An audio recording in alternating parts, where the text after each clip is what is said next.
Saudi अरब दुनिया में इस्लामी वित्त का सबसे बड़ा बाजार है। 21 मई 2020 अंतिम अद्यतन गुरुवार 29 रमजान 1441 से 21 मई 2020 के ऐसे स्रोत।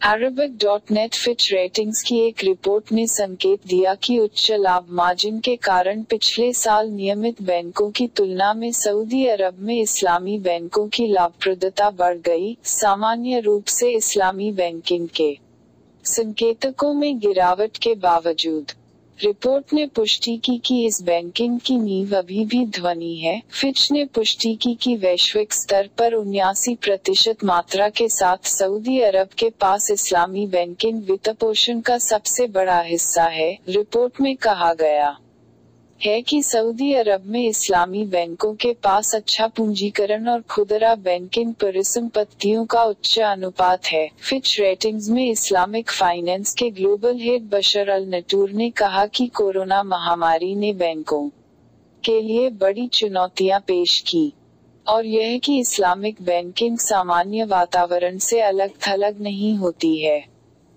लेकिन विशिष्टताएं एक देश से दूसरे देश में भिन्न होती हैं। अल नटूर ने अल अरबिया के साथ एक साक्षात्कार में पुष्टि की कि सऊदी अरब इस्लामी वित्त के लिए सबसे बड़ा बाजार है और मौजूदा स्थिति में खुदरा क्षेत्र के लिए जमा का आकार है और पारंपरिक बैंकों की तुलना में अधिक है और वित्तपोषण से भी यह परंपरागत बैंकों की तुलना में अब भी अधिक है, लेकिन सामान्य तौर पर समा द्वारा किए गए उपायों से बैंकों को सामान्य रूप से मदद मिलेगी, लेकिन यह कोरोना महामारी और तेल की कम कीमतों से सभी प्रभावों को समाप्त नहीं करेगा और इसलिए यह सामान्य रूप से तरलता को प्रभावित करेगा। समा की प्रारंभिक प्रक्रियाएं अच्छी हैं, लेकिन वे महामारी से प्रभाव को रद्द नहीं करते हैं और हमें समग्र प्रभाव को निर्धारित करने के लिए संकट की प्रकृति और गहराई को समझना चाहिए। इस्लामिक और पारंपरिक बैंक एक ही बाजार में सौदा करते हैं,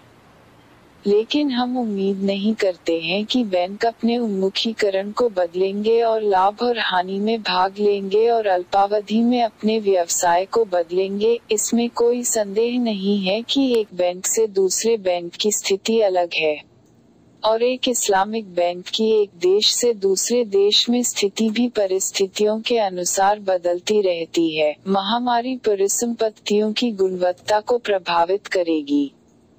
उनकी वृद्धि और लाभप्रदता सभी कारक हैं जो सामान्य आर्थिक स्थिति के कारण दबाव में हैं। तेल निर्यात करने वाली खाड़ी राज्यों में तेल की कीमतों में गिरावट के साथ एक अतिरिक्त प्रभाव पड़ता है, लेकिन यह स्थिति का आकलन करने और संकट को पूरी तरह से प्रभावित करने के लिए बहुत जल्द है। Dubai international airport economy local market के माध्यम से अमीरात एयरलाइंस की उड़ानें फिर से शुरू। 21 मई 2020 दुबई हवाई अड्डे ने आज गुरुवार को पुष्टि की। दुबई अंतर्राष्ट्रीय हवाई अड्डे के माध्यम से अनुसूचित अमीरात एयरलाइंस के संचालन को फिर से शुरू करने के लिए उनकी तत्परता यह देखते हुए कि सभी उड़ानें टर्मिनल 3 से हवाई अड्डे पर रवाना होंगी। यात्रियों को सुरक्षा और सुरक्षा उपायों के लिए अधिक समय देने के लिए उपयुक्त व्यक्तिगत सुरक्षा साधन पहनना चाहिए और अपनी उड़ान से 4 घंटे पहले 4 घंटे से अधिक नहीं हवाई अड्डे पर पहुंचना चाहिए।